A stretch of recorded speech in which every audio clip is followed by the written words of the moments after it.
আচ্ছা, কেমন হয় বলুন তো? আজকে আমি যদি উলানজি A100 এই জাতীয় মাইক্রোফোনটির আনবক্সিং করি, তো চলুন কথা না বাড়িয়ে উলানজি A100 এই জাতীয় ক্রাশ মাইক্রোফোনটির আনবক্সিং করা যাক। এই তো চলে আসছে আমার হাতে উলানজি A100 মাইক্রোফোনটির বক্স। এই বক্সটিকে আমি এখন আনবক্সিং করব, আর এটার ভিতরে কি কি আছে সব পার্ট টু পার্ট এক এক করে আপনাদের দেখিয়ে দিব।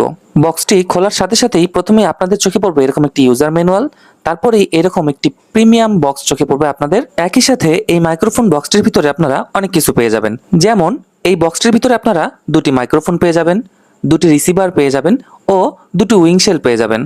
আর হ্যাঁ, আপনারা চাইলে দুটি মাইক্রোফোন একই সাথে ইউজ করতে পারবেন।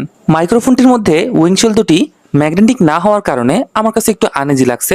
তারপরেও আমি বলবো উইংশেল দুটি প্যাচ দিয়ে ঘুরায় লাগানোর পর এটাকে অনেক সুন্দর লাগতেছিল, আর অনেক সুন্দর কাজ করে, এটা তো আপনারা অনেক আগে থেকেই জানেন। আর হ্যাঁ, আপনারা এই মাইক্রোফোন দুটি ইউজ করার জন্য দুটি রিসিভার পেয়ে যাবেন। একটি হলো ডিএসএলআর ক্যামেরা ইউজ করার জন্য, আর একটি হলো টাইপ সি মোবাইলে ইউজ করার জন্য।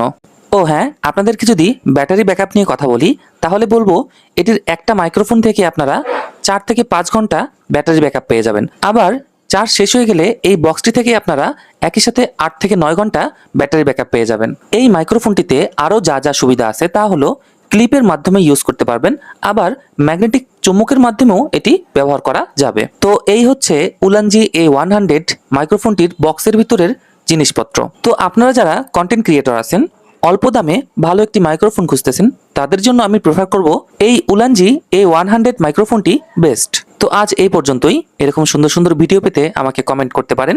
সবাই ভালো থাকবেন, সুস্থ থাকবেন। আল্লাহ হাফেজ।